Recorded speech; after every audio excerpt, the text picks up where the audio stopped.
Hello, welcome back to my channel. मी स्वाती तुमचं मनापासून स्वागत करते. ओके, आज आम्ही आले आहे माझ्या माहेरी आणि आज आमच्याकडे आहे माझ्या छोट्या बहिणीचा ओटी भरण्याचा कार्यक्रम. ओके, इथं आम्ही रेडी होत होतो आणि किट्टू दिवसभर रड करत होती आणि माझ्याकडे येतही नव्हती. का तर तिचा दादा आलेला होता म्हणून. इथे आमच्याकडे रिंकू रेडी होती माझी छोटी बहीण तिच्या कार्यक्रमासाठी आणि डेकोरेशनवाल्याने टेरेसवर डेकोरेशन करून गेला होता.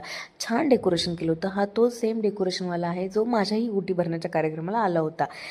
एनिवेज आज मी खूप खुश आहे की माझी छोटी बहीण जी मला मला तिच्यावर आईसारखं प्रेम आहे, सो त्या मदरवाल्या फिलिंग आहेत मला आणि ती आता आई होते. So I am doubly happy. Okay, so इथे माझी आई दिसते थोडीशी आणि आमच्याकडे त्याला कार्यक्रमाच्या दिवशी चंदन लावतात. आय डोंट नो की काय त्याचं हे सिग्निफिकन्स आहे, बट हां, ही एक आमच्याकडची प्रथा आहे. ह्या माझ्या काकू आहेत.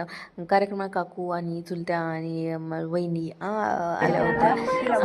आणि हा राघवेंद्र आहे, डॉक्टर आहे. राघवेंद्र माझा ब्रदर इन लॉ, मुंबईला असतात ते. आणि त्यानंतर इथे माझा भाऊ आणि माझा छोटा बहिणीचा म्हणून आम्ही खूप नाचलो, खूप मज्जा केली, खूप एन्जॉय केला तो प्रोग्राम. मला थोडासा नाचण्याचा कॉम्प्लेक्स आहे, कारण की तुम्हाला माहितीच मी due to my weight. Okay, आणि मला जास्त चांगलं नाचताही येत नाही. पण त्यानंतर इथे आमची होणारी आई ही आली होती फ्लोअरवर नाचायला आणि असा संपवला मी यांचा